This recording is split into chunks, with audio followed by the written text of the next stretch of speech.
The Association of the Suncoast was partnered with both Cumberland Advisors and the Global Interdependence Center to bring a program of this quality to our community. For those guests who may not be familiar with the Financial Planning Association and our FPA chapter, I wanted to share a little bit about a background of our organization. The primary aim of the Financial Planning Association is to elevate the profession that transforms lives through the power of financial planning. It is the inspirational and aspirational reason that we exist and encourages all of us to reach new heights for the benefit of our association, our members, and most of all, the investing public. FPA is both home to new and experienced advisors and everyone in between. Because our community focuses not on age, tenure, experience, or region, but on a shared commitment to making each other better and helping clients achieve their financial dreams and moving the profession forward. We do this by honoring our 4 pillars of service of the FPA, which are professional education, community, advocacy, and business support. Some of the ways our local Suncoast chapter supports these pillars of services are offering tools and resources to our members, as well as a connection and a network with other like-minded financial industry professionals. We also take an active role in advocacy, advocating for higher educational and higher ethical standards for financial professionals, and to be the voice in both Tallahassee and Washington, D.C. with legislatures in trying to bring financial education and financial literacy to our schools. And lastly, our chapter brings monthly programs starting in the summer through the June of each year to help our members stay current in an ever-evolving and highly regulated industry. And speaking of those programs, I wanted to highlight some of our upcoming events. If you haven't been on our event calendar, you can save these dates. Our next meeting will be on March 8th, which is our chapter is going to be specialing a 2-hour special program put on by Vanguard that's going to be here at the Yacht Club. It's going to be a 2-hour extended breakfast meeting, Advisors Alpha, putting value on your values. Then as April is National Financial Literacy Month, the local chapters throughout the state of Florida, which there are 7, are going to be traveling to Tallahassee April 1st and 2nd to meet with our local legislatures and state representatives. Our goal here is to be a resource to these decision makers and legislatures by enhancing awareness of the various issues that affect financial planning and our clients, issues that contribute to the overall financial well-being of our communities. If you're interested in joining in on our advocacy trips, this is going to be a 2-day trip combined with some media training that's as a courtesy to FPA members. You can visit financialplanningflorida.org or see me after the program. Also in April, in the Financial Literacy Month, on April 9th, we're going to be joining our colleagues of the CFA Tampa Bay Society for a dinner meeting featuring Ed Clissold of the Ned Davis Research Group, and this is going to be held at the Laurel Oak Country Club.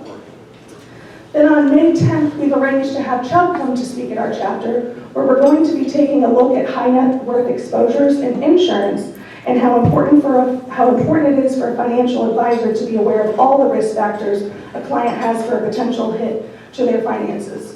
That will wrap up our year as far as our last general meeting. However, we tentatively have slated for June and July for those CFPs in the room.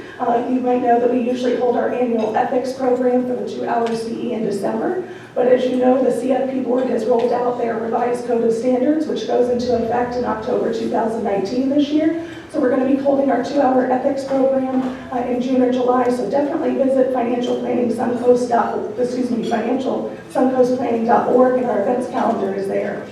And for those of you who may not be CFPs, of course, all of our meetings, including this and all of our regular chapter meetings, are always open to the public, and we'd love to have you join us. If you're interested in getting more involved or attending any of these events, or especially our financial planning initiative in April, please feel I'd be honored to talk to you after the program today if you want to find me. Now, I mentioned that this breakfast meeting is the result of 3 organizations working together, one of those partners of which is Cumberland Advisors. So I'm now honored to turn the microphone over to one of the co-founders of Cumberland Advisors, David Kotak.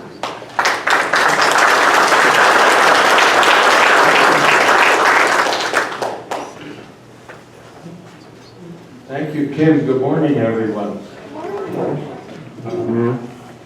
You know, there's nothing like coming to a breakfast and going to listen to sequential announcements. However, there's a reason that we do that. And in this particular case, there's a couple of important ones to me.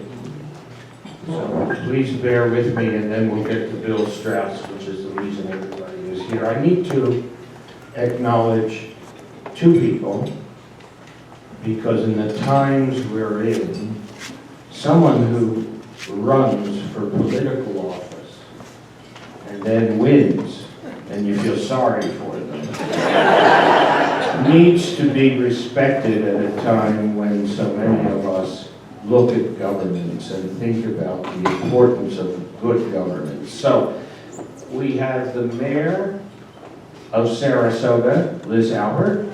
Please welcome.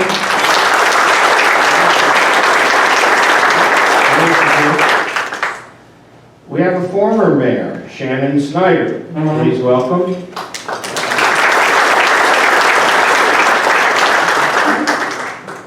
And we have another former mayor, Dennis Archer.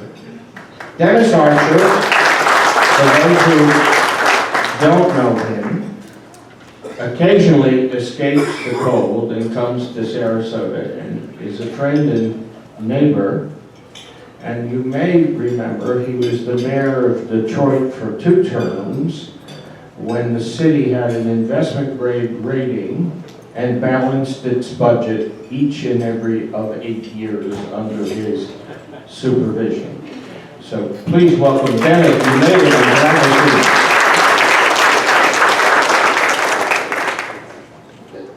it. In the issue, you got here. I was worried about you. All right. Another issue that we have in the world today is journalists, news reporters, writers. I'm one of them, who are under, some would say, attack, criticism. And sitting with us, we have Jerry Fabricant, who you know or know the name from the New York Times, and her husband Tim Metz, whose name you might know from the Wall Street Journal, and they're sitting there, and I'm going to ask her to raise her hand in a second. They just did. And why would I point out Jerry? First of all, she's in the company of Tim, so we have to respect her. New York Times, Wall Street Journal, you know, there's a debate these days.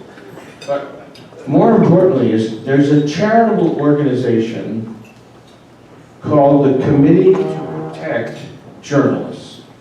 It's worldwide. It raises money. It's not on people's radar screens. I contribute to it. And Jerry is one of its principal hard-working fundraising persons. And I thought it would be okay if we take a minute and recognize her so everybody can see her, and then you can see her after breakfast in case you have a thought that you might want to help a journalist who's reporting from somewhere in the world in jail trying to tell a story. So Jerry, stand up so everybody sees.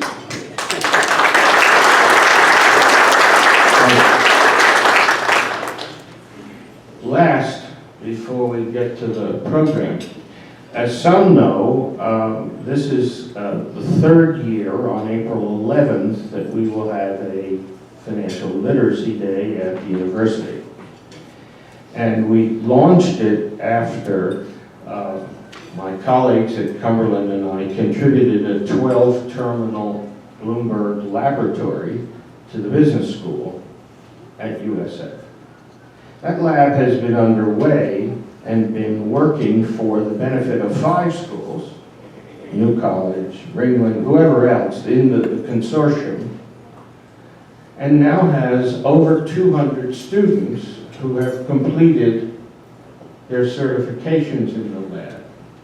Now, one of them works for Cumberland, and another at New College has interned at Cumberland. So we've got enough mass now, and we're going to try to do something. On March 20th, where's Paul Boba? Right here, David. I can't see you. Come up here for 2 minutes and tell everybody what's going to happen on March 22nd. You got 97 seconds to do it. Thank you. Good morning. Thanks for having me today, David. I appreciate it. We are very blessed to have 12 Bloomberg terminals at our university. We're part of the state university system. We're part of a university system that has over 50,000 students. And we're really proud of our MUMA College of Business, which also incorporates the College of Business here in Sarasota. On March 22nd, we're going to host a luncheon for the region's Financial Planning Association. Anybody can come, anybody can attend. Lunch will be provided, and you will have the opportunity to interview, meet, counsel, mentor these students who are Bloomberg Terminal certified. So why do we do this? We constantly hear the message that we can't keep good talent in the region. So our goal, along with David said, let's provide them with the opportunities to stay here in the region and make a difference long term. So if you're in the need for a student that knows how to use a Bloomberg terminal, is certified, can use critical thinking to make decisions, and more than anything, wants to stay here in Sarasota, we invite you to join us. There's a flyer on the table. It's Friday, March 22nd. It begins at 11:30. Lunch is provided. You can RSVP from the flyer, and we would love to have you. We really would. Thank you.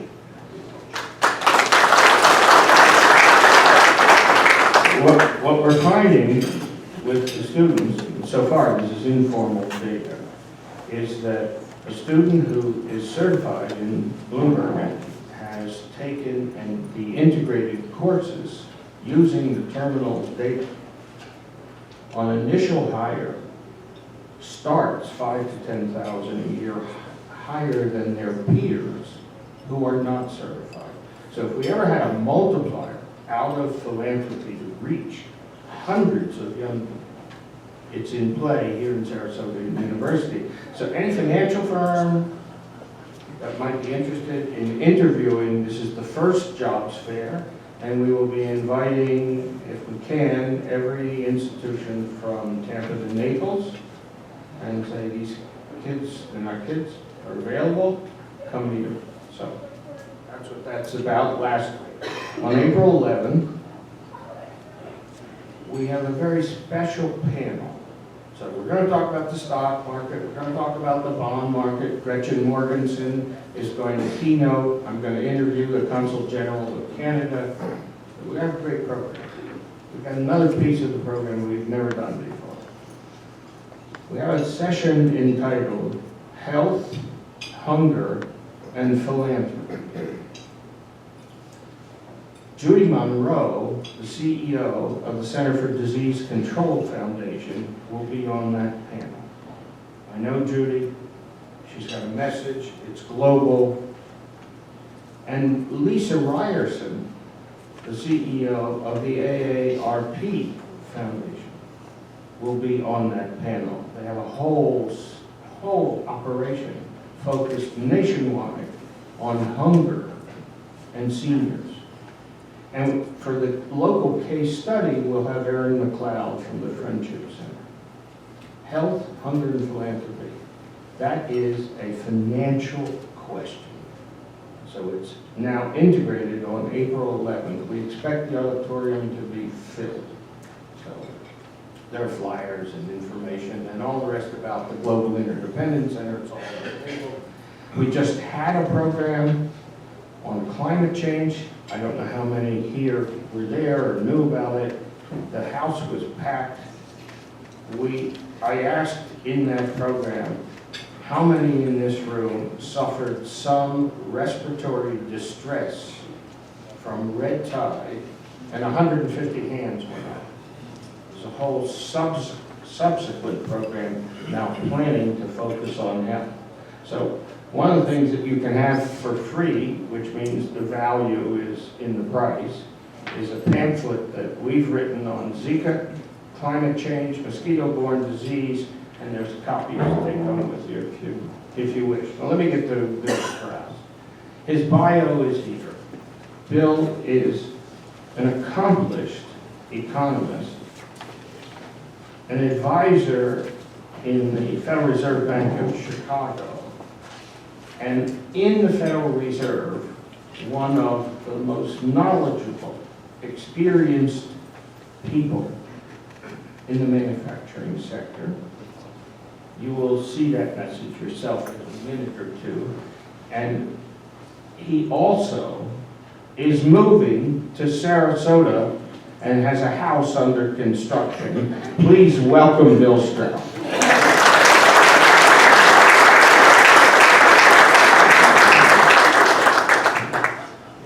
All right, thank you very much, David, and happy to join all of you future neighbors down here.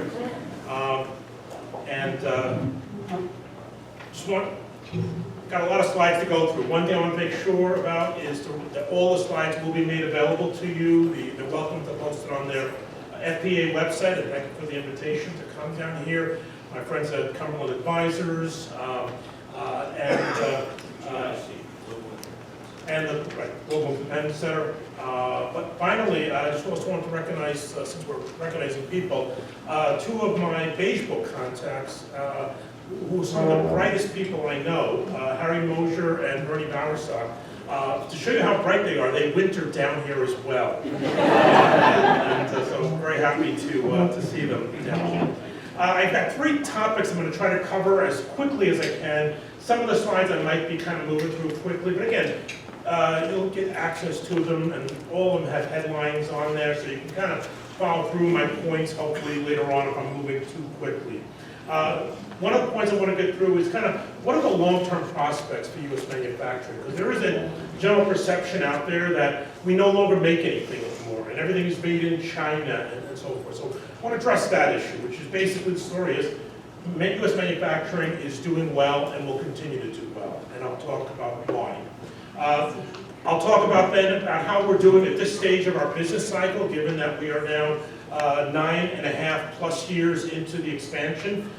We continue to grow through the middle of this year. We will now be on a record expansion for the U.S. economy. And I'll talk about where we are with regard to that outlook and kind of what the Fed was thinking at certainly the last FOMC meeting, the December meeting, where they provided some outlook.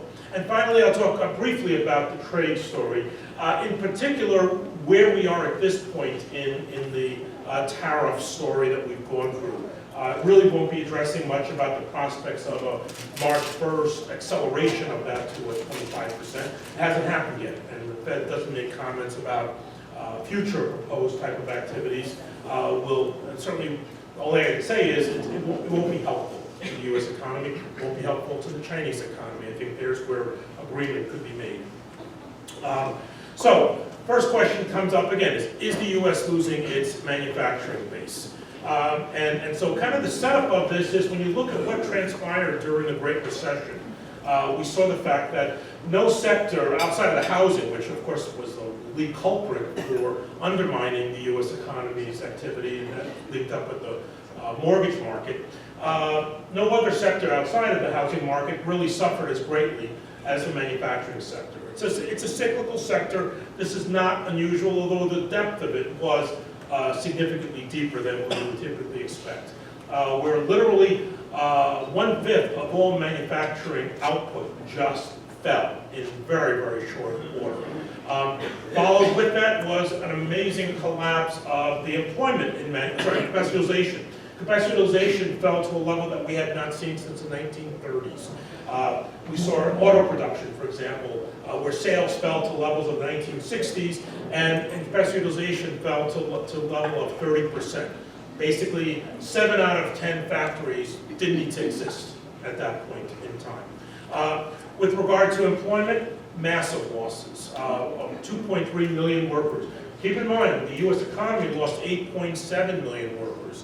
So a quarter of the people who lost their jobs came out of manufacturing.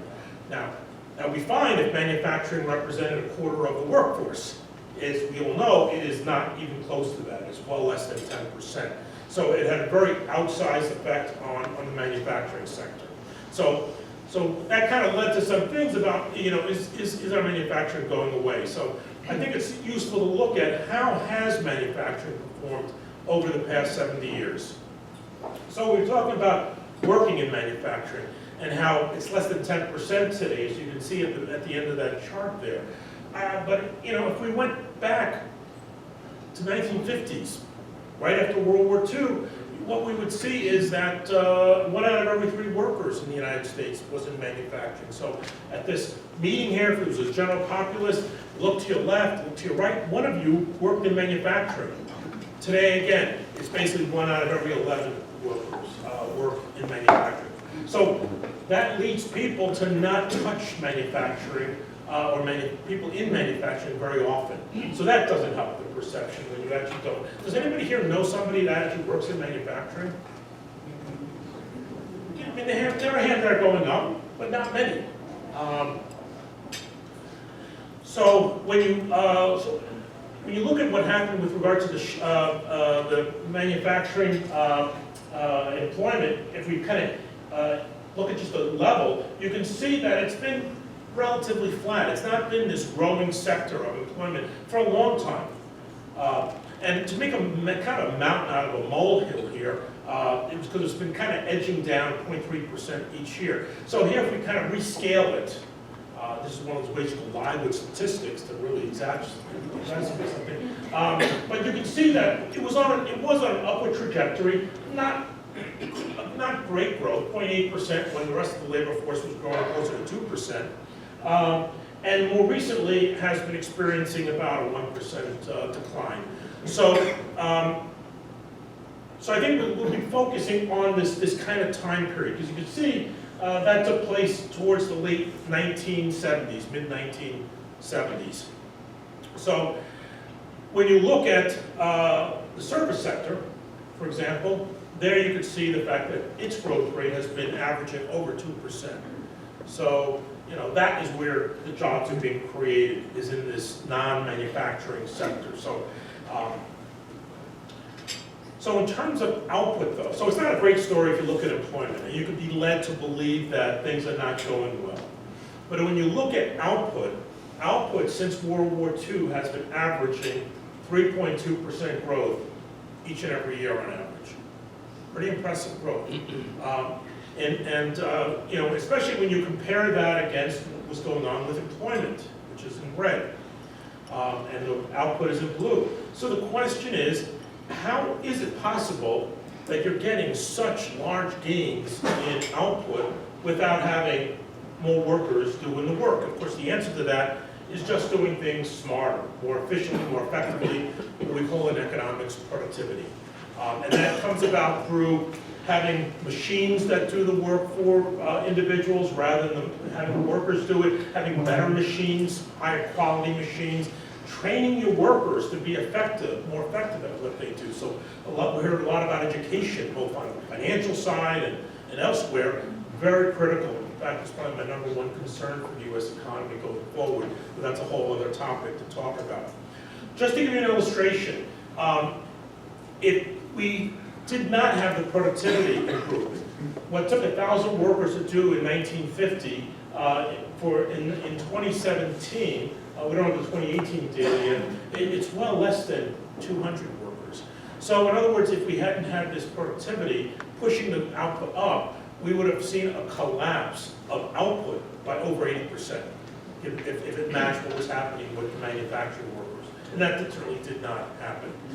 And it's interesting when you look at how manufacturing and productivity has performed. So the red bars here are the overall economy, the productivity, by decades, 50s, 60s, and so forth. The blue is manufacturing. It's interesting when you look at the 50s and 60s, it seems like it's pretty close with one another.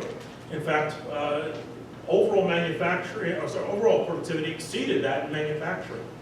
But then you come into the 1970s, and you can see in the 70s, 80s, and especially in the 90s and in the noughts, the first part of this current century, you could see how much improved manufacturing productivity we saw come into play.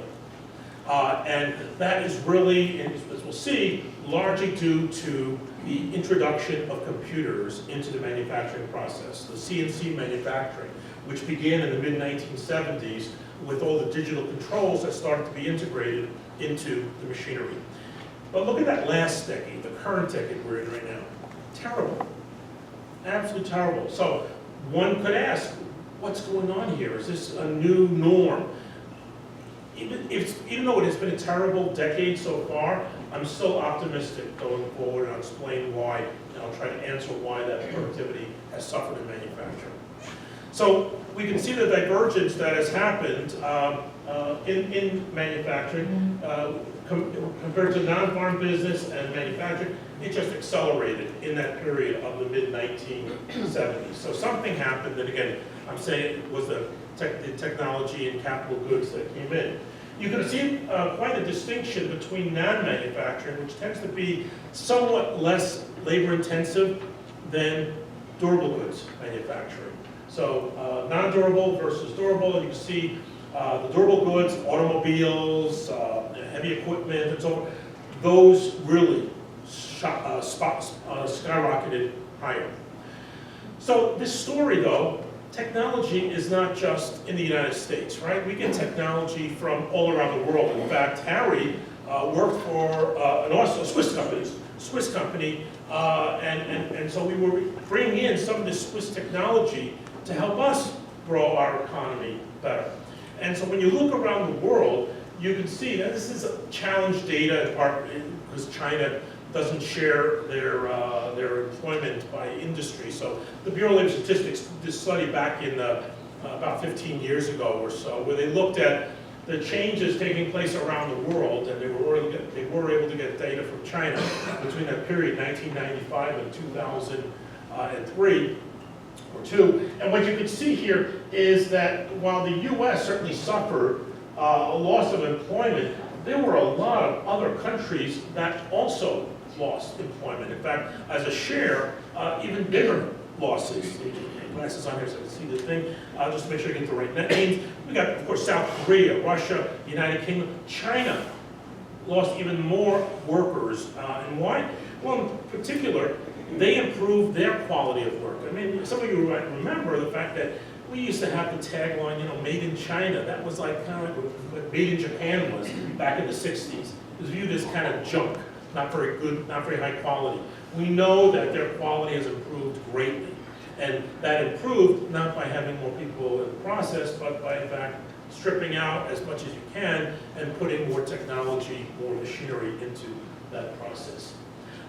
So in fact, when you look at the performance of output versus GDP, outside of the more recent collapse that we've seen, there was a fairly significant tracking that matched the U.S. output, if not even exceeded the U.S. output.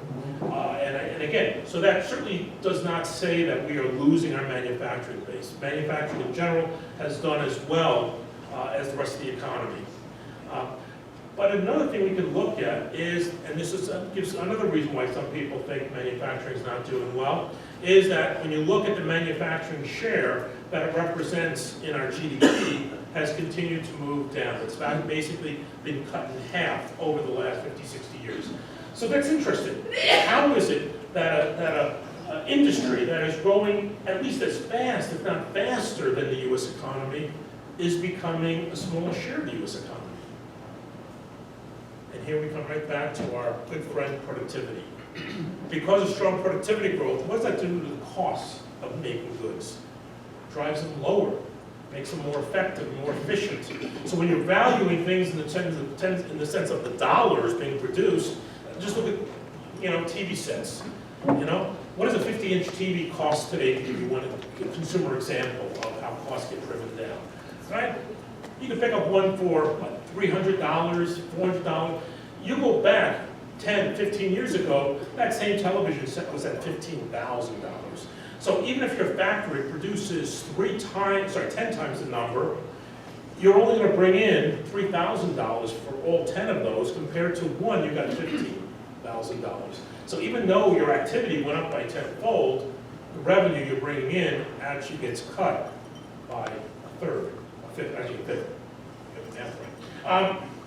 So another study that was put out here by the Boston Consulting Group is an illustration of exactly how much we do manufacture for the U.S. The green are the amount that is made in the U.S., broken out from ranking highest to lowest. So, for example, the food and beverage industry, over 90% of what we consume here in the United States is produced here in the United States. And you continue on, and you look at towards the end of there, what does get challenged are some of the industries that have been severely negatively impacted. In particular, the apparel industry, footwear, the computers and electronics. And so those are, we basically allow that to be produced elsewhere. And so the China portion is that upper, kind of dark gray at the very top. The point is that we still produce about 70% of all the goods that we consume here in the United States. So how profitable is manufacturing? Because you have to be profitable to remain in business. And in general, manufacturers' profits tend to be better than the non-financial sector. And so yes, there's a lot more variability, and it takes a little deeper pockets to survive those downturns, but nonetheless, you're rewarded with a little bit better return in general. So that's certainly a good sign. In addition, when we talk about manufacturing, the reality is there is no such thing as manufacturing. I mean, manufacturing is just this concept where we group all these disparate companies together. I mean, I've even made the argument that we should throw McDonald's into the manufacturing bucket. Because really, what is McDonald's? It's a factory.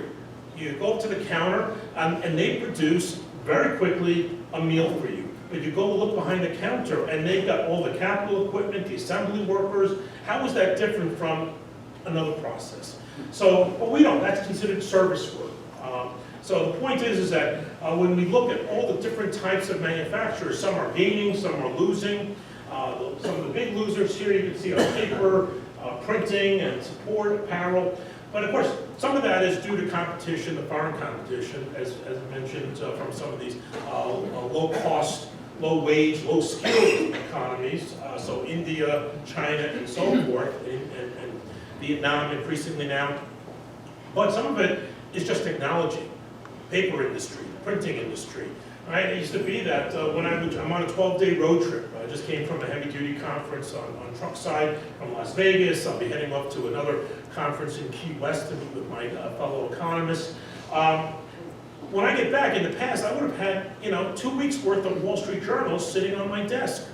That subscription stopped years ago. No matter where I'm traveling, I get the morning edition of the Wall Street Journal, and that saves tremendous amount of paper. So again, that's one of the reasons why we're seeing this. And so we're just going to skip that one. So how are we doing currently? So this is just a heat chart, and this is just one way of kind of illustrating the fact that the top, I know it's complicated here. This is industry by industry. The top line here is overall manufacturing, and I just wanted to illustrate the fact that for the last year or two, manufacturing has been doing quite well. So the question is, if this is being driven by productivity, how well positioned is the U.S. to continue generating productive type of improvements to its process? And of course, in large part, depends upon how much you're investing in R&D. And when you look at R&D expenditures as a share of GDP, remains really high. I mean, certainly as high as it's been. So that it doesn't appear to be a movement away from that. In fact, if we look at the share that is driven by the private sector, now we can have a little bit of a discussion how it has changed over time. But back in the 60s, so much of our R&D was driven by these big national programs, right? The space race, and we're going to send people to the moon. And yes, it's spun off a lot of technology, some that has been extremely useful to the private sector, some not so much. How many of you are drinking Tang nowadays? But it was popular initially, right? So cool, or the frozen ice cream, the dehydrated ice cream. But now, a very large share is being driven by the private sector. And I think it's important to keep national labs and to focus on types of technologies that are universal. Once they kind of information gets out on how to do something, it can be shared among all corporations. For that reason, an individual company might not pursue that if they're not able to kind of patent it and kind of protect it. It's a risky way of spending one's R&D.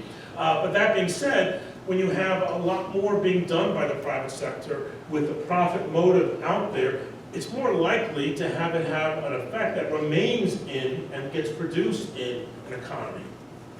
All right, so let's go ahead and move in and talk about where we are with the current expansion. So, when you look at how we're performing, we don't have data for the fourth quarter yet. Unfortunately, the government shutdown prevented us from getting that information, which historically would have been released this past week. We'll get that information sometime, where I think the Bureau of Economic Analysis is saying certainly within a week or so we'll get that fourth quarter data. But through the third quarter, we had an economy growing at 3%. This is a full percentage point above what the Fed considers to be trend growth for the U.S. economy.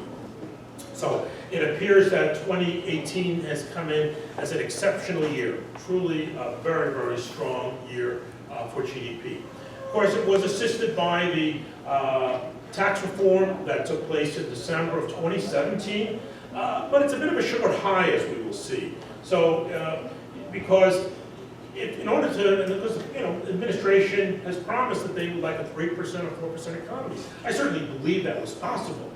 But I think the more important question is it sustainable? And that is much further from being likely, in part because in order to be sustainable, you have to alter either labor force growth, which takes a very long time to alter, at least for native births, as well as you can open your borders and let more immigrants come in, legal immigrants to come in. And again, even this administration doesn't seem favorable towards that. So we can't expect much help from the labor force side. Well, then you can basically, you need to almost double productivity growth in order to gain that. And who wouldn't want to be twice as productive in terms of that growth rate? But it's a very high hurdle to get over. Now, as mentioned, we do not have fourth quarter data, but the reason why I remain optimistic for that fourth quarter, even with all the turmoil that we have seen in the financial markets in the fourth quarter, was the Chicago Fed produces what's known as our National Activity Index. So this is a one-off indicator which comes out on a higher frequency basis than GDP, comes out monthly. So we have data all the way through December illustrated up here. The way we interpret this is that when we are above this black line of 0, it means that the economy is growing faster than its trend. When we're below 0, we're growing slower than trend. Not that we're in a recession, but instead of growing at this nearly 2% growth rate, maybe we're only growing at 1%. Now, if it gets down too low, historically in this range of -0.7 to -1.3, that's when activity has slowed to the point that we actually see declines in economic activity, i.e. a recession, one of those gray shaded areas. You can see how it coincides. So the good news is we ended 2018 on a strong note. I mean, yes, it slowed down. The blue line is the 3-month moving average. It kind of moved closer to 0. So sense that the activity was slowing, but it still wound up coming in above trend. So very, very solid performance. So in December, before the Fed had this information about the fourth quarter, the Fed was basically forecasting, and the Fed forecasts several different economic variables, GDP, a couple of inflation measurements, the unemployment rate, and its policy tool, the federal funds rate, the overnight lending rate. And what you can see is that for the GDP forecast of the 17 policymakers who provided forecasts, they see when we get that fourth quarter for 2018, it's going to be a solid year, 3% growth. For this year, the growth moderates. Still above trend, the blue box up there is what the Fed perceives as the long-run sustainable growth for the U.S. economy of around 1.8 to 2%, based upon that labor force growth and productivity growth that I mentioned. And you can see that for next year, we kind of move into that trend, and for 2021, still in the trend, but towards the bottom end of it. So the point is, this is still, all in all, a very nice forecast. It is a forecast which is certainly suggestive of little risk of recession, as far as the Fed can see. Now the problem, so basically, one point about recessions don't just happen. You don't get tired of making money, right? Some people slow, and they think that because it's gone on for 9.5 years, we don't need to make any more money. You know, it requires some kind of we call a negative economic shock. All right, so some kind of an event. You tell me the event, and I can then think about what's the chances of that event happening and what its impact may be on the economy. Some people will say, well, we had tariffs that have gone on. I'll talk about why, yes, it hasn't been helpful, but it doesn't go up anywhere close to the level at this point that puts the economy at risk. You can ask some very smart people, you can ask the survey of professional forecasters, what do you think the probability of a recession in the coming 2 quarters is likely to be? And you can see, while it kind of moved a little higher, from a historical standpoint, it remains really low. So these people are not thinking there's a chance of recession. You can look at the composite index of leading economic indicators that tend to move about, well, our group that's going down to Key West, well, we were in New York earlier last year and met over at the conference board who puts together this. And I had a good discussion with them where I said it's a nice indicator going at 9 months. They're like, no, it's about a year out. They're not 9 months, a year. I'll take 9 months any day of the week. The point is that this tends to start to fall ahead of a recession. And even with, and by the way, the stock market, which is a forward kind of indicator, suffered greatly in the 4th quarter, and yet this indicator through December continued to basically move higher. It ticked lower in December, but just basically, didn't move down much at all. I would say basically unchanged. So we haven't seen this movement lower. The other factors that we think about have dominated. And with regard to the equity markets, those of you who think that that's the harbinger of the upcoming recession, just be careful of a warning given by Paul Samuelson back in the 1960s, a very famous economist who said that the stock market has predicted 9 out of the past 5 recessions. It tends to be an over-predictor. Just think about the worst day we've had in our recent lifetimes, right? That Black Monday, 1987, where the equity markets fell in one day, by 22%. And yet, we didn't have a recession. By March the following year, the equity market had gained back all of those losses. So one would have said we're not only in for a recession, we're in for a depression off of that kind of a move. It did not happen. Employment continues to do really well on the overall economy, a gain of 2.6 million jobs. And just this morning, just as David was coming up to speak, the January report came out for labor markets, a gain of 304,000 jobs. Unemployment rate remaining at 4%. So very, very solid performance. So the unemployment rate here now is at 4% rather than 3.9. That was in 2018. The end of 2018. What is the Fed thinking? The Fed thinks that we're going to have these very low unemployment rates for a very long period of time. Kind of unusual because you can see the blue line up, the blue box up there, which is the natural rate, certainly below the natural rate. This would historically suggest that there should be a lot of pressure on wages, and that could lead to a wage cost spiral leading to inflation. And the Fed is saying where we see the fact that these unemployment rates are going to remain very low for very long. And yet, we'll see what they're thinking about for inflation. Because when you compare what's going on in wages, they are moving higher, but not really all that much. So here is the employment cost index. Green is wages and salaries, red is the benefit costs. They're up by a little less than 3%. You say, well, that's not bad. But this is a nominal indicator. Knock out the 2% inflation that we have, and in fact, it has been a wage gain of less than 1%.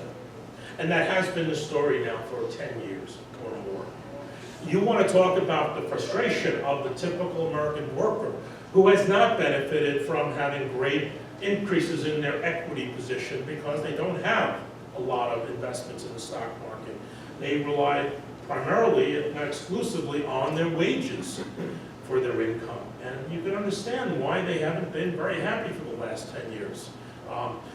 So what is expected? Well, one of our other colleagues, Bill Dunkelberg, who's the chief economist for the National Federation of Independent Businesses, he does a survey each month, and one of the questions he asks a survey is, are you planning on increasing compensation to your workers? And with a 84% correlation, you can see how nicely it lines up with a 9-month lag, on the employment cost index, that same green line that I had on the previous chart. Except right now, they're talking a stronger game than they're actually delivering. So the question is, are they? saying the real stuff, and they lying to us, basically. You can see a similar thing happened about 10 years ago, where they talked a stronger game, but it didn't happen until it did. So when it corrected itself, it corrected not by having them readjust their statements to say, nah, we were just fibbing, we're actually not going to give you those increases. They actually, with a delay, it came in. And I think, my own personal view, that's the far more likely story as we move into 2019, is that we're going to see greater wage pressure. So the question is that going to translate into higher costs, lower profitability? Well, all depends upon our good friend productivity growth, which has suffered greatly over the last 10 years. This is a 5-year moving average chart. The fact that it had been below 1%, which we think of as the bottom end of long-run productivity, we've underperformed on that. Given this is a 5-year moving average, it basically says for the last 10 years. And ultimately, workers get wages that are in line with how much productivity they deliver to the manufacturer, to the business. So that kind of explains why, even with such tight unemployment rates, we haven't seen the kind of wage gains that would normally occur. So why has productivity suffered? Well, I think we're back to the Great Recession. A loss of 8.7 million workers, unemployment rates reaching 10%. Workers were plentiful, and the growth of the economy was not impressive. During the Obama administration, averaging 2.2%, even currently, during the entire expansion, averaging only 2.3%. So that is just barely above what we regard as the long-run growth of the economy. So it's not an impressive growth that was causing businesses to say, we've got to invest to capture all the potential sales that are rising at a very rapid pace. It was growing at a good rate, but not impressive. And the fact that labor was so plentiful and far less of a chance that if you go into a recession, you get rid of the workers, you're done with your cost. Whereas if you buy a piece of machinery and you go into recession, you're making payments on a piece of technology that is depreciating over time at an increasing rate because so much of it is now, again, high-tech, computer-like. You need to recover that more quickly, so it's a far more risky type of investment. So when you look at what was going on with investment, they hired workers, and investment as a growth rate actually fell in 2016. Investment goes down during recessions. It almost never goes down during an expansion. But again, it was this substituting labor for capital. But no matter who was going to be president, I was optimistic that this was coming to an end. You hear from businesses, and I think we did a survey around the room, first concern is can't find qualified workers. That certainly suggests that you need to bid more and attract them away from your competitors. And that should put some wage pressure on. But in addition, it's also making the fact that with the story about higher wages going into the future and can't find workers, maybe more of an incentive to go ahead and make that investment. And so investment has come roaring back. The tax stimulus probably has added, again, a little bit of a sugar high to that, but it probably would have, my view is it would have done well regardless. But it's probably doing a little bit better because of that. And when we look at productivity on a year-over-year basis as compared to this 5-year moving average, you can see that productivity growth has come back up to its normal levels, 1.25%. And I think with all of the new investment taking place, and in fact when GDP comes out for the fourth quarter, that will be my very first thing to look at is what happened to capital spending in that report. I'm suspecting that we're going to see this productivity continue to do quite well. And in fact, because of that, even with wages moving higher and the improvement in productivity, you can see that unit labor costs has actually, the growth rate on that has actually trended down. So in other words, there's not an increasing sense of pressure on a per worker basis on costs. So if workers' costs go up, but they're delivering even more in productivity, your costs actually go down. And that's what we're witnessing for the most part. And you can see what's happening on the profit side. Profits remain very, very stable and solid. Inflation rates, we've got a little bit above 2%, now a little bit below 2%. What is the Fed expecting? Well, We're expecting inflation to remain at our target of 2% as far as the eye can see. And by the way, a number of other outside groups, Blue Chip and so forth, have a very similar pattern where they do not see inflation escalating, even when you look at it on a quarterly basis through the end of 2020. So how has manufacturing done in the subsequent period? Well, manufacturing output has come back. It's taken a long time. We're still not back fully, but we've recovered 94.2% of the drop that occurred over the Great Recession.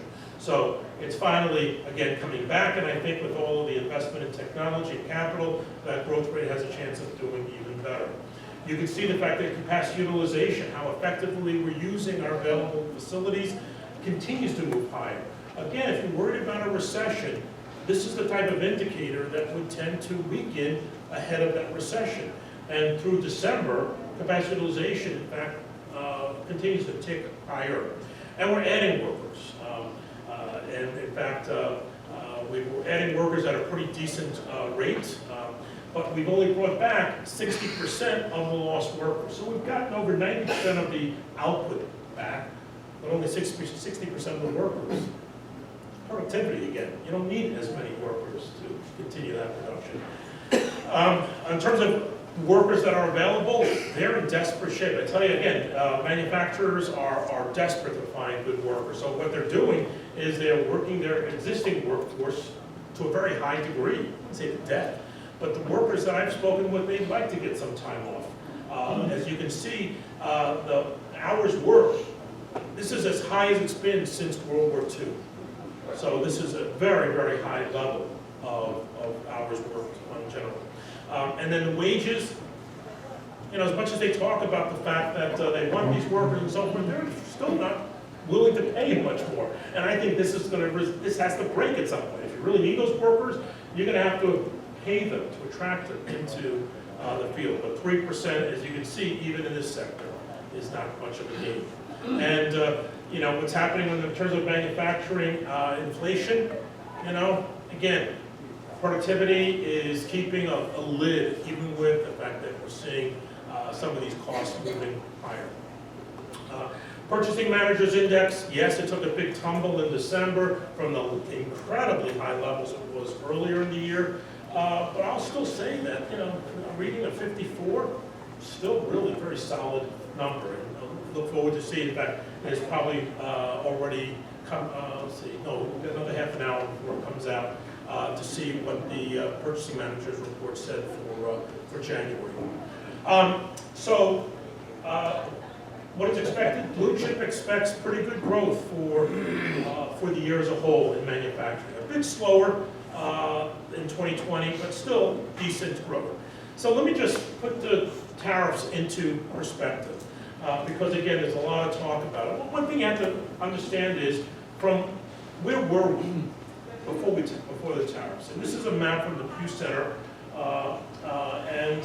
You can see that the lighter the color, the lower the general tariffs. And basically, the U.S. was among the lowest countries in the world, and we benefited from that, very low tariff.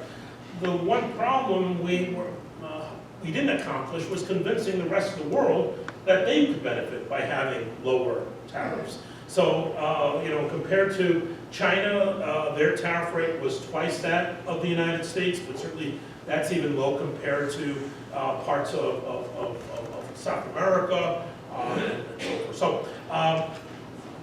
And this is something that we have pushed lower over time, right? Especially when we instituted the income tax a little over 100 years ago. Before that, it was a beggar thy neighbor type of policy where the federal government funded itself based upon the duties that it collected on imported goods. Once it had another revenue source, that allowed the tariff rates to fall. So the point is they were very, very low. So what has happened so far? So this is some work from the Deutsche Bank, and what they have shown is the fact that it was a pretty significant increase for the U.S. So that's that red box. We really jumped it up. But we jumped it up. That really made us not a pariah. You know, it's not like we have become a standalone type of tariff country. we kind of brought our tariffs up to many of the other countries around the world, and if we're a little bit above others, not much. And especially when you look at it from not just a tariff barrier, but some of the non-tariff barriers. We're kind of in line with the EU and China and so forth. So to a degree, all we've done is kind of move ours up to their higher tariff rates, and perhaps as a strategy, again, I'm not going to put myself in the mind of the administration, but it's kind of like, okay, now we're on a level playing field on this, now do you want to reduce it to kind of everybody bring it down? Maybe it's effective, maybe it's not, I think time will tell. But in terms of it solving our trade deficit, which has been argued, no. Blue chip thinks that the trade deficit is going to continue to escalate and so forth. Last couple of charts here, and this is just kind of highlighting, I think largely why the stock market and others have kind of be a little bit concerned, is that this is the blue chip view of growth around the world. And the first three, I'm not going to go through them, you can look at them on your own, but this is growth around the world for GDP. Here is the inflation. Growth around the world is, we're still the strongest economy in the world. So again, part of this is a negotiation from having the strongest economy in the world. There's weakness around the world. And in fact, if you look at the IHS Global Insights purchasing managers from around the world, you can see the fact that green is above trend. The whole world was above trend a year ago. That has dissipated. And in fact, Europe, here in the middle, is quite weak, and with Italy and France being flat. China has been flat since the middle of last year. So again, I think part of this is the fact that the rest of the world's growth is not doing so well.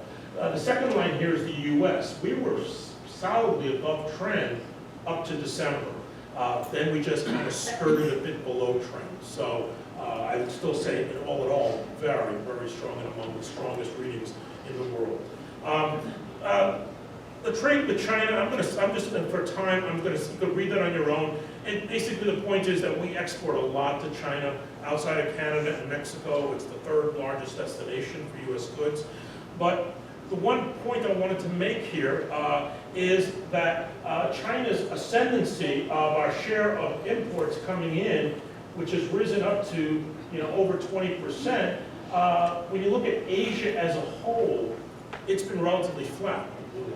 So basically, China has become a low-cost assembly point for all of Asia.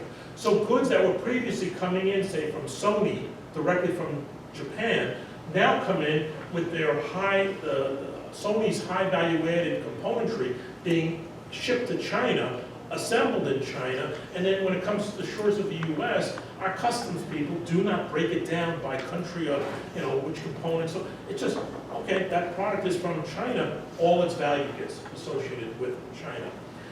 Last chart here is the fact that when you look at the U.S. share of manufacturing in the world, keep in mind, we are just 5% of the world's population, and yet in 1970, we produced 25% of world manufacturing output on a value-added basis. Go back to 2010. This is, again, work from the Boston Consulting Group. The fact is that as of 2010, we were at 24%. So little changed over that dramatic period. The ascendancy of China, you can see its share moving up. China really took share from other parts of the world, not the U.S. And the very fact that we've been able to keep this share is largely because we allow productivity, the labor replacing type of technology to be deployed that has made our costs be quite low. In fact, this is my last slide. It just shows you the fact that the labor rates in the U.S., once you take into account our low energy costs and everything else, among the lowest in the world. And only a fractional difference, this is from 2010 as well, only fractionally different from China. And I would say, given the fact that wages over this period have escalated far more rapidly in China, that gap has only narrowed. You do not hear people talking about going to China to save money any longer. So, with that, if we have time for a few questions. So why don't we do 3 questions, one on this side, one in the middle, and one over there? Sounds perfect. Who wants to grab it over here? I will go for the middle one first. Bill, first of all, thank you for an incredible presentation.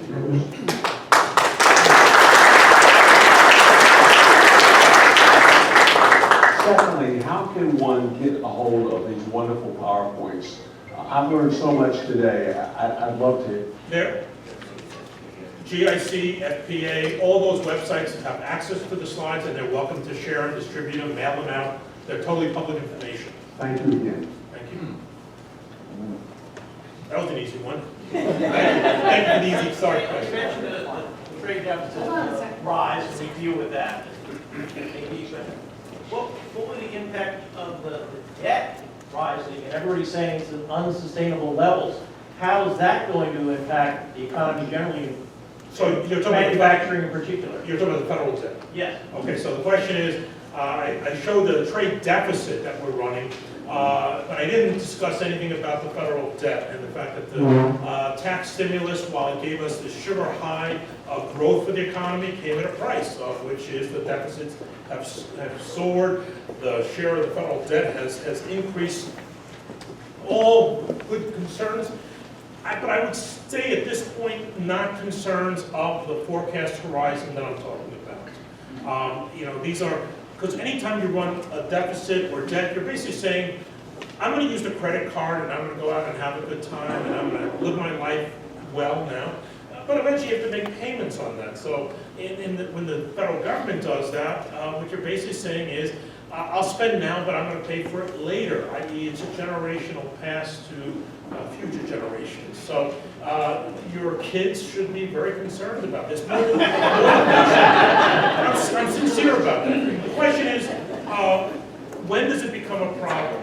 On this front here, I think it's a matter of when people who purchase government debt kind of say, I don't want so much. I'm concerned about the ability of paying some of this back, and that could send interest rates higher.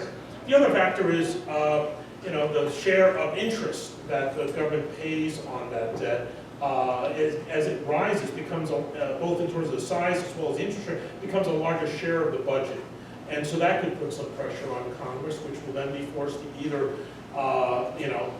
increase taxes or cut spending, or just not do anything and just let the deficit just continue to rise to that level. As my own personal view is that Congress tends not to deal with these things until they have to. But I do think at some point they will have to. And in fact, I would recommend talking to the people at Cumberland Advisors who are bond experts with that. I'm from Illinois.